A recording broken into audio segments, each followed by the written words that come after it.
ఇంకా మూత అనేది మనం పెట్టుకోవాలి. ఇదిగోండి, ఈ విధంగా వచ్చేసేసి అయిపోవాలన్నమాట. ఈ విధంగా వచ్చేసేసి అయిపోవాలన్నమాట. చికెన్ పీస్ వచ్చేసి మనం ఇలాగా కట్ చేయగలనే ఇదిగో ఇట్లా అనంకల్ని ఇరిగిపోవాలి. ఇలా ఇరిగిపోయింది అని అంటే ఇంకా ఇది అయిపోయింది అని అర్థం అనమాట. అయిన తర్వాత వచ్చేసేసి దీంట్లోకి వచ్చేసేసి 1 స్పూన్ వచ్చేసేసి కారం అనేది మనం యాడ్ చేసుకోవాలన్నమాట. 1 స్పూన్ కారం అనేది నేను యాడ్ చేస్తున్నాను. 1 స్పూన్ కారం యాడ్ చేసిన తర్వాత చికెన్ మసాలా పౌడర్ కొద్దిగా 1 అర స్పూన్ చికెన్ మసాలా పౌడర్, ధనియా పౌడర్ 1 అర చెంచా అన్నమాట, ఎక్కువ కాదు, 1 అర చెంచా దాకా ధనియాల పొడి వేసేసేసి ఈ విధంగా మొత్తం అనేది కలిదిప్పుకోవాలి.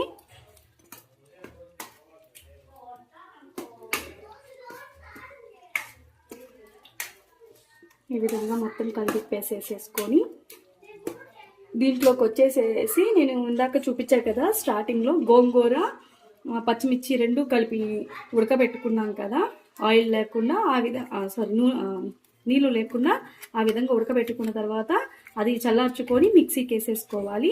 ఈ మిక్సీకి వేసేసిన దాన్ని దీంట్లో ఈ విధంగా కలిపేసేసుకోవాలి. ఈ విధంగా గోంగూర అనేది వేసేసిన తర్వాత మనం మిక్సీకి వేసుకున్న గోంగూర వేసేసిన తర్వాత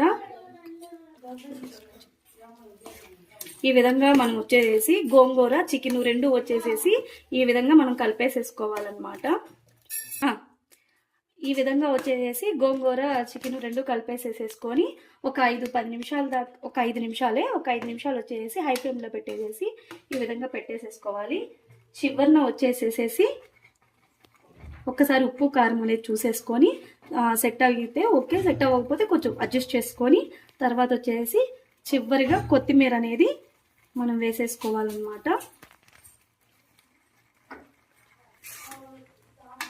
ఈ విధంగా వచ్చేసేసి మనం కొత్తిమీర వేసేసాక కలిదిప్పేసేసుకొని ఒక 2 నిమిషాలు మూత పెట్టి ఆయిల్ అనేది బయటికి రావాలన్నమాట కర్రీ నుంచి. అలా బయటకు వస్తే ఇంకా కర్రీ కంప్లీట్ అయ్యింది అని అర్థం అనమాట. ఈ విధంగా కలిదిప్పేసేసుకొని మూత పెట్టేసుకొని కరెక్ట్గా 5 నిమిషాల తర్వాత ఆపేసుకుంటే సరిపోతుంది. ఇదిగోండి ఫ్రెండ్స్, ఈ విధంగా చూస్తున్నారు కదా, ఆయిల్ అనేది పైకి అనేది వస్తుంది కదా, ఈ విధంగా ఆయిల్ అనేది పైకి వచ్చేదాకా ఉంచేసేయాలన్నమాట. అంటే ఇంకా కర్రీ కంప్లీట్ అయినప్పుడు మనకు ఆయిల్ అనేది పైకి వస్తుంది. ఇంకా కర్రీ అనేది కంప్లీట్ అయిపోయింది. Okay friends, thank you.